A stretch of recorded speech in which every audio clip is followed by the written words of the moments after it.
might disrespect them in some way, or might not deliver work to the right standard.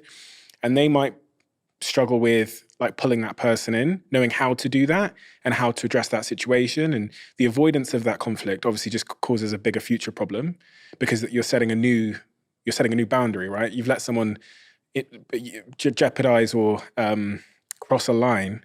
And if you don't, I'm assuming that if in the moment you don't address that, they're going to cross it again in the future. This is really about like conflict resolution, interpersonal conflict resolution. And when you've been disrespected, how do you deal with that? So the first thing I'm going to do is I'm going to flip it back. What have you done to let people think that they can do that to you? That's the first thing I'm going to say. What standards have you created, or what things have you set up to let people think, I don't have to deliver on time, I can't be disrespectful, I can't show up late for work? That's the first thing I'm going to say. So I would hazard a guess that I in the past set a standard for this. Right. Or in some way that I showed up in the past. That's the first thing I'm going to do. What is there something I have done to create an environment where a person thinks that it is okay to do these things? That's first. Why do you go to I? Because I'm the one who sets the tone. I just interviewed a former chief of station, John Franchi. He's former CIA.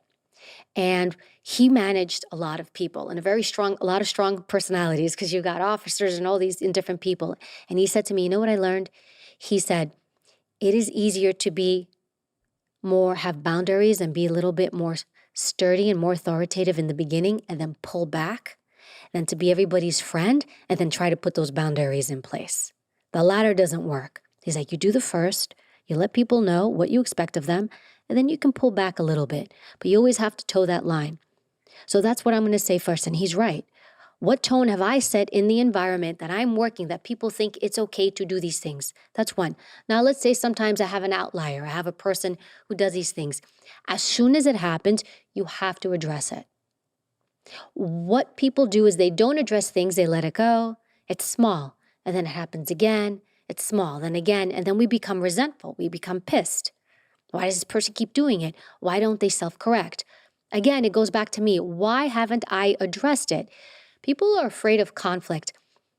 Conflict can be done in a great way. You have to think of it as like I'm competing. I can speak to you, not raise my voice, not make it ugly, and debate something with you. In the White House, next to the Oval Office was the cabinet room. The cabinet room is where the president would sit with all his heads, Secretary of Treasury, Secretary of Homeland Security, and they would discuss and debate policies, laws, and they would compete. One person would say, I don't like this idea, this is why. Another person would say, well, this idea doesn't work, this is why. You have to be comfortable in doing that. Most people are not. They don't understand that you can sit somebody down and say, hey, this happened, can you tell me about that? I had someone who worked for me and she had made a mistake on something. And so it was a pretty big mistake. So I called her up and I said, hey, you know what, this and this happened, talk me through it.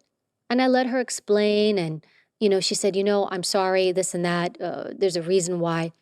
But the one thing I did, I said, because I wanted to rectify it, because I didn't want it to happen again, I was like, is there anything I can do to help make your job better so you can be more successful at what you do? Because I want to hear, is there something I'm doing or not doing that's impacting her decision-making or the way she sees things? So it's a twofold.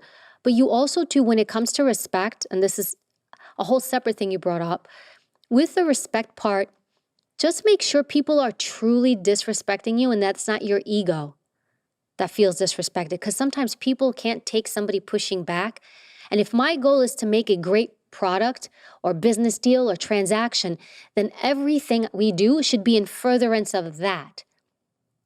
But what happens is, Stephen, people are so afraid of hurting other people's feelings or stepping on other people's toes. Nobody says something, and that's worse.